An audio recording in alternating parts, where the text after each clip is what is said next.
While we're on the subject of late season schedules, I think it's appropriate to take this question from Jeff. How many games must Florida's Billy Napier win this season to remain as head coach?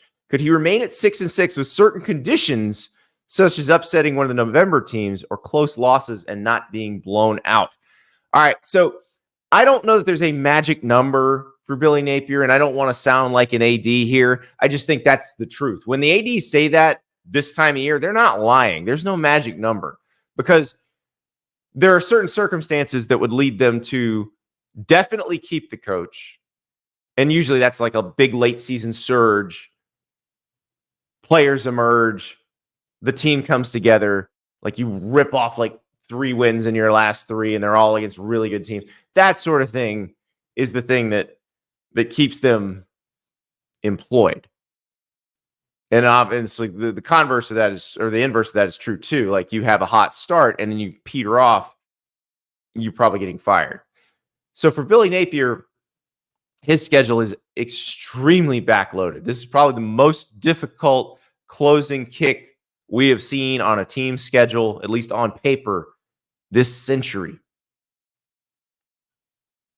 Now, we don't know that they're all going to be that good. Like, is LSU going to be as good as it was last year? We don't know. Ole Miss, it's still a lot of transfer guys. Does that team coalesce?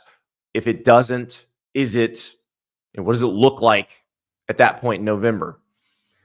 But I think we can reasonably expect that back into the schedule to be absolutely gnarly for Florida. So what does it mean? What do you have to do? I would say 7-5 against this schedule.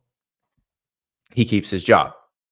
I don't think there's any question about that because that means you've beaten some pretty good teams there at the front end of the schedule, and you've beaten at least 2 very good teams at the back end of the schedule. And if you can do that, it probably means you are competitive in the other games with the very good teams on the back end of the schedule, which if you can be competitive with those teams and you're improving, that's what you want. That's what you're looking for. So that's the hope. If you're Billy Napier and his staff, that's what you want to do. Like that first kick, you want to go 4-1 or 5-0, and then you hope you can win 2 or 3 on the back end. And look, the Kentucky game, I'm kind of lumping that in there too. Kentucky's in that back half. Kentucky's owned Florida under Billy Napier. Like those 2 games have not been particularly close. Mark Stoops plays the style Billy Napier wants to play and has played it much better so far. Like if you get housed by Kentucky again, that might be all the information you need because you're probably not going to win any of those next games if you can't hang with them.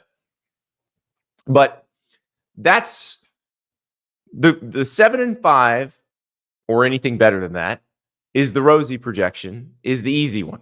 6-6 is the challenging one. 5-7, I actually think 5-7 probably gets you fired because you went 6-6 with the number 4 pick in the draft at quarterback.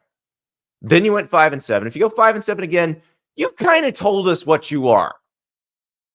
You've told us you are a middle of the road record coach. Like you've got enough sample size at that point. Because it also means that they probably didn't beat anybody that they weren't supposed to beat. Now, if it's 5-7 and they lose by 1 or they lose in overtime of the last 4 games in a row, it's a different story. But if you're 5-7, you're probably not that competitive in those games. Where it gets tricky is if you're 6-6, because there is a bowl game at that point. You do have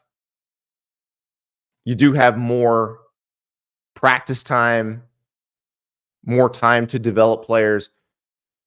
The truth in the chat, if Florida goes 6-6, and again the 6 losses are by like 3 to 6 points, and they're keeping Billy Napier against this schedule, I would agree.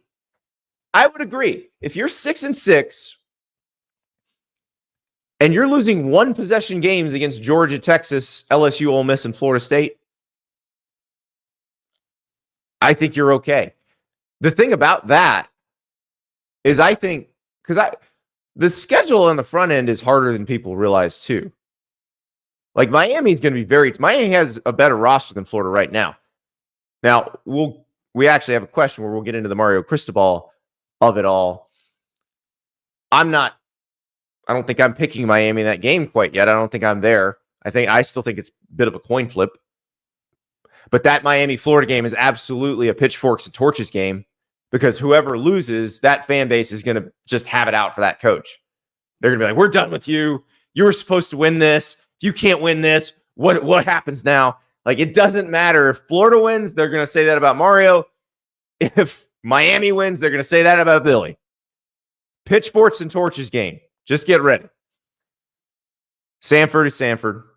Although the last Florida-Sanford game, bit of a banger. Sanford hung 50 on the Gators in I believe it was a 70-54 loss in Dan Mullen's next to last game at Florida. But like Texas A&M's no gimme. UCF's no gimme. We don't know what Mississippi State's going to be under Jeff Lebby, but you got to go there.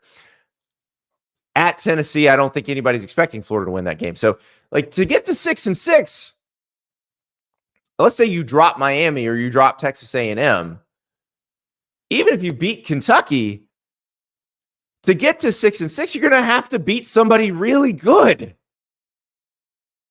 So that would be the sort of thing that gives you hope. If you beat somebody really good. If you are competitive with those teams down the line. Now, if they're getting blown off the field in 3 or 4 of those games at the end of the season, there's not going to be any hope. It's going to be, you've told us what you are. You're supposed to be competing at this level, and you're not even close. Like that makes any decision easy. But if you're in those games, then you can go to the president at Florida, Ben Sass, the new guy, and you can say, we're right there. You're seeing us getting better. You're seeing us against the teams that we're supposed to be able to compete against, and we're competing, but we need just a little tiny bit more time. I don't know if that argument would hold up at 6-6, but at least you can make it. And you can probably be fairly convincing. So that's really where it comes down to is how that looks. Not necessarily what the record is. I think it's more how it looks at that point. And it's so interesting because like 5-7, again, if they go 5-7, I think we can probably be fairly certain what it's going to look like. 7-5, we can be fairly certain what it looked like. Unless there's just some super fluky.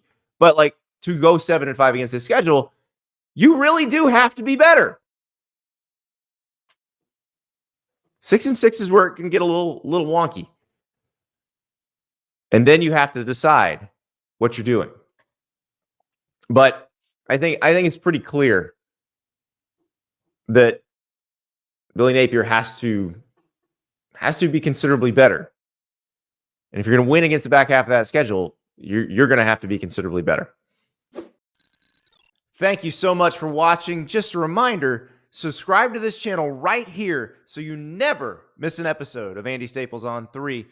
And oh, by the way, watch all the other great videos on the On3 Sports YouTube channel.